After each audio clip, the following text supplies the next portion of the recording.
Bonjour et bienvenue dans le vignoble Fagot à Rosnay.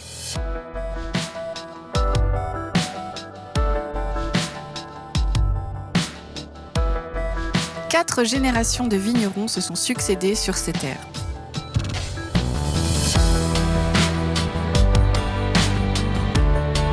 Propriétaire de vignes à Rilly-la-Montagne dans la Marne, la famille Fagot a déjà fait ses armes dans la production de champagne depuis longtemps.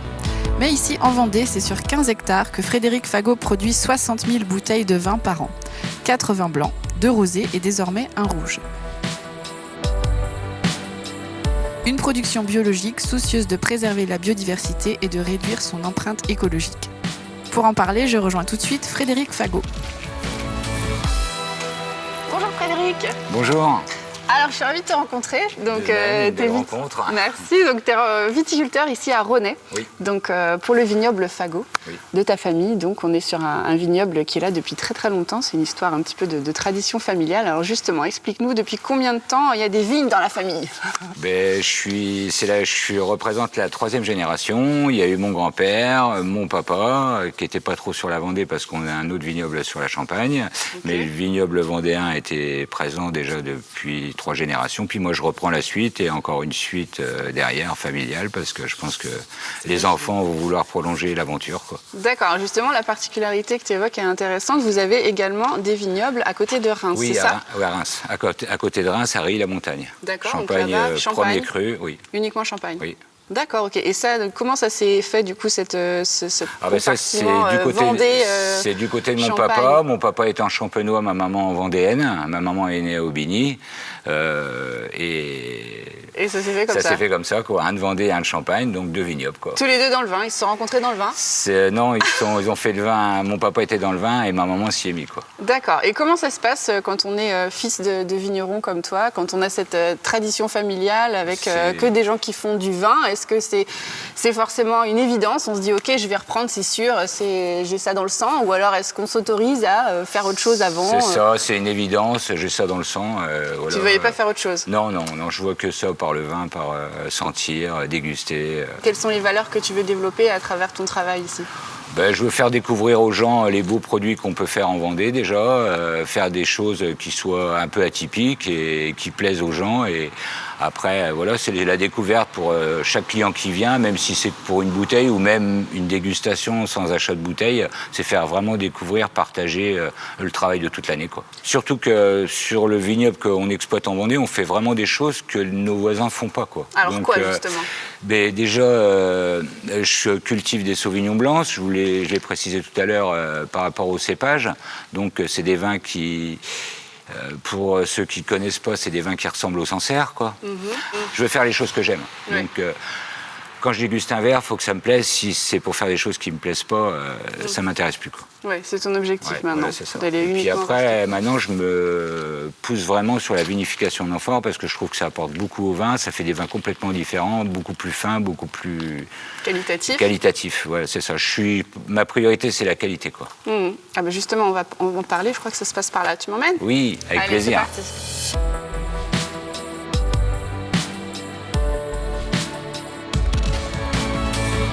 Alors les voici, les amphores dont tu parlais tout à l'heure. Donc là, on en a combien? 2, 4, 6. C'est les 6 amphores. Oui. Tout est là? Et j'en attends d'autres, là, qui arrivent pour les vendanges, là. D'accord. Donc le choix de partir sur l'amphore, c'est parce que tu en avais entendu parler avant? Oui, c'est un domaine qui m'a beaucoup inquiété. J'ai fait beaucoup de recherches parce que ça me plaisait à la base, l'idée de faire du vin en amphore. C'est de la terre cuite, hein, c'est ça? Oui, c'est ça. Okay. Et... j'avais vraiment envie de vinifier en amphore et puis je me suis lancé là-dedans à vinifier en amphore. Alors, il y a longtemps? Non, je me suis lancé en 2020. D'accord. Quand j'ai démarré à vinifier pour moi directement, donc oui. J'ai commencé par 6 amphores et puis voilà, j'ai fait que des blancs dedans. Et cette année, l'année dernière, j'ai fait un petit peu de rouge pour commencer, voir ce que ça allait donner. Enfin, on ne sait jamais le cépage, comment il va réagir, comment ça va réagir dans l'amphore. Donc là, pareil, tu t'es renseigné sur la manière de travailler le vin en amphore par rapport au travail en barrique? Oui, après j'ai pioché un peu à droite, à gauche, et puis après je me suis vite rendu compte de la réalité que les les amphores, il fallait s'en occuper matin, midi et soir, quoi. Donc, plus que oui, en barrique, d'accord. C'est même une astreinte, c'est comme si j'avais des animaux, quoi. Il faut se lever la nuit. Non, pas la nuit, mais le matin, l'amphore, elle travaille tout le temps. Hein. Le vin est tout le temps en mouvement dedans. Les lits sont tout le temps en brassage à peu près...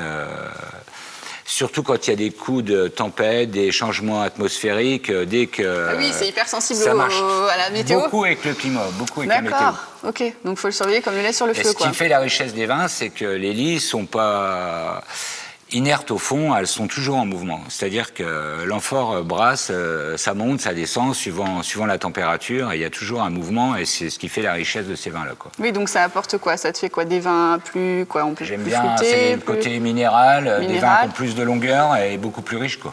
D'accord, ok. L'année dernière, j'avais fait des sauvignons blancs pour la première fois en amphore, et ils ont passé plusieurs mois en amphore sans qu'il y ait de résultat. Et je me suis dit que ben voilà, c'est pas un produit exceptionnel, ça ne me plaisait pas. Et j'ai laissé en amphore, en échangeant avec mon œnologue. Elle m'a dit il faut attendre, peut-être qu'il faut patience, parce que mais moi je suis toujours un petit peu pressé. Bah oui, c'est sûr, c'est un pari en fait, quelque voilà, part, c'est un pari. Et je voyais ça va s'améliorer. Je voyais un vin qui était stable, qui n'avait pas d'évolution, et à la finalité, au bout de plus d'un an, d'un seul coup, c'est arrivé, quoi. C'est arrivé. Bon, puis l'année dernière, on a attaqué à faire des rouges, parce que je voulais faire des rouges. On fait des rouges comme les rouges de Bourgogne, des pinots noirs purs. D'accord. Et là, c'est pareil, c'est très intéressant, l'évolution. Donc ça, c'est tout nouveau, ça?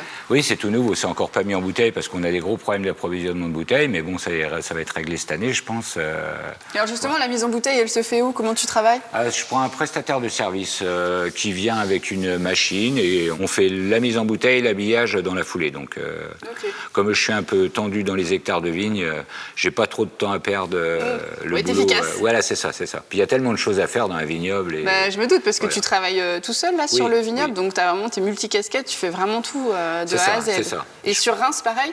Oui, non, mais j'ai du personnel à Reims, et là, je prends un peu d'intérim, quoi. D'accord. Et est-ce que ton métier sur Reims, ta production, tu dirais que ton métier est quasiment le même au niveau la suivi du vin, etc. Ou est-ce que les méthodes sont vraiment complètement différentes et tu as plus de personnel là-bas, donc ici c'est différent? Non, je dirais que la Champagne, pour moi, c'est pas très compliqué, parce que je suis né là-bas, donc j'ai eu tellement l'habitude de vinifier là-bas. Et en plus, avant, j'avais une entreprise de mise en bouteille, donc je vinifiais chez d'autres viticulteurs de Champagne. Donc c'est une facilité pour moi de trouver mes assemblages. C'est déjà de l'acquis, il n'y a pas la notion je teste un truc, voilà, etc. Si, comme on ici teste en Vendée. toujours des trucs. Il y a des cépages que j'aime moins en Champagne, comme les meuniers. Et maintenant, je me rends compte que les cuvées de meunier purs, c'est extraordinaire, quoi. Donc je me ravise aussi, quoi. Faut changer des fois. Mais là-bas, je suis plus en découverte sur la Vendée, quoi, avec les rouges. Là, j'ai encore envie de lancer une nouvelle gamme de rouges. Donc, je suis plus dans la découverte. La Champagne, c'est calé pour moi, et je sais comment ça roule, se passe, entre guillemets. Ouais, c'est ça. Et ici, la Vendée, il y a encore plein de choses à faire. Il y a beaucoup de choses à découvrir avec d'autres cépages, j'ai envie de faire découvrir au monde ou aux gens des cépages qui sont soit en blanc, soit en rouge, soit en rosé. Même en rosé, il y a un gros travail de pioche à faire, d'essai à faire. Voilà, donc je trouve qu'il y a toujours quelque chose à faire, il y a toujours quelque chose à fouiller en Vendée pour faire des vins. À faire découvrir aux gens. Et justement, les gens, ils peuvent surprendre les gens agréablement, parce que on arrive à boire un petit peu de tout, on est un petit peu... le consommateur, c'est pareil, il est aussi à l'affût de choses qu'il ne connaît pas, quoi. Ouais, bien donc, sûr. quelque part, je me dis que le consommateur, il se trouve comme nous, quoi. Il se trouve il veut de la qualité, il a envie d'être surpris. La qualité, maintenant, je pense que c'est obligatoire, quoi. Il faut vraiment faire du bon pour que les gens aient confiance aux produits qu'ils achètent. Mais je pense que le consommateur, quand il a l'habitude de consommer quelque chose, soit il ne veut pas changer, mais il y a toujours ce tiers de consommateur qui veut toujours une nouvelle découverte, qui est en fin de compte comme le viticulteur, quoi. On lui dit, tiens, on a un nouveau produit. Ah ben tiens, je vais en prendre un petit peu pour essayer, pour goûter. C'est ça, mais comme le rouge dont tu parlais tout à l'heure. Les gens sont heureux de voir, de découvrir que tu en fais. Il y a des gens qui sont dans la surprise, quoi, à vouloir autre chose, quoi. D'accord, super. Par contre, il y en a qui veulent pas changer, qui restent sur des... Mais heureusement qu'il y a des gens qui ne changent pas, puis qu'il y a des gens qui veulent faire de la découverte. Ça fait le charme aussi de notre métier, c'est un complément aussi. Le client est très important, parce que voilà, quoi. quoi. Ils nous aident aussi. Je trouve que les clients m'aident beaucoup à peaufiner des gammes, les avis, tous les avis. Même des gens qui dégustent pas forcément régulièrement, je retiens tous les avis. Et je note tout le soir parce que... C'est vrai? Vous savez, tu notes tout, tu prends des notes sur tout ce qu'on Je prends des notes sur la journée. Tous les retours? Par rapport aux avis de dégustation, par rapport à un tel, et je regoute.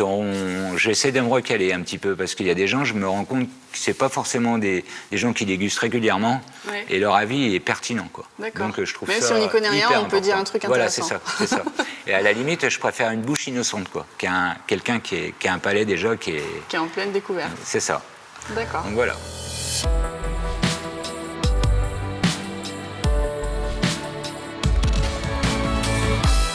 Alors Frédéric, ça y est, on est dans tes vignes, ici, toujours sur Rhônay, hein?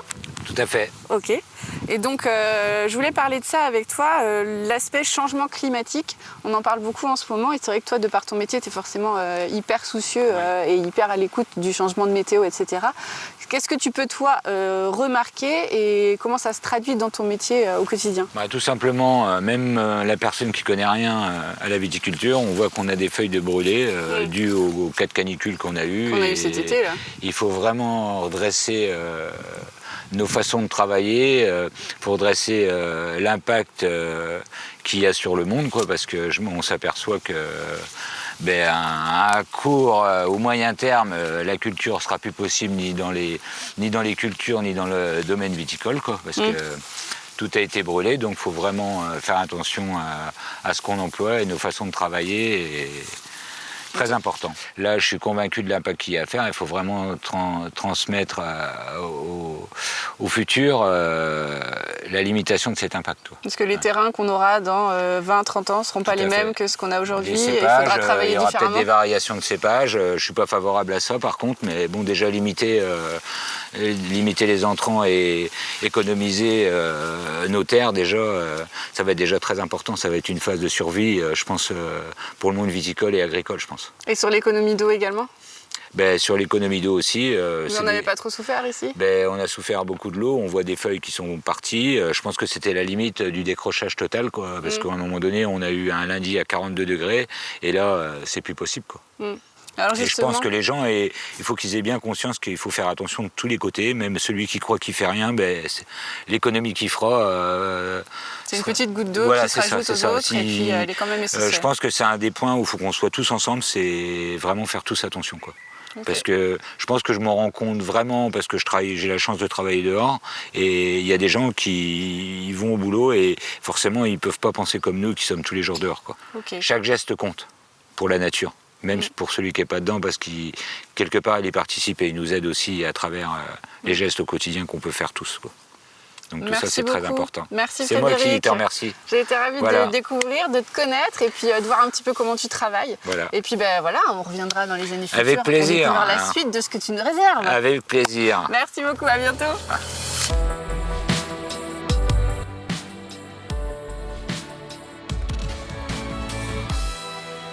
Vous l'avez vu, Frédéric Fagot est un véritable passionné du vin. En reprenant la production sous son nom, le défi pour lui était double, proposer un vin toujours qualitatif, mais également surprendre les consommateurs. C'est chose faite puisqu'il utilise désormais ces amphores qui apportent une véritable minéralité à ses vins. Aujourd'hui, le défi est également double pour lui, faire connaître davantage le vignoble Fagot, mais également transmettre son savoir-faire. C'est peut-être chose faite avec Corentin qui réfléchit à travailler désormais avec lui. Merci beaucoup et à la semaine prochaine pour un prochain Mageco.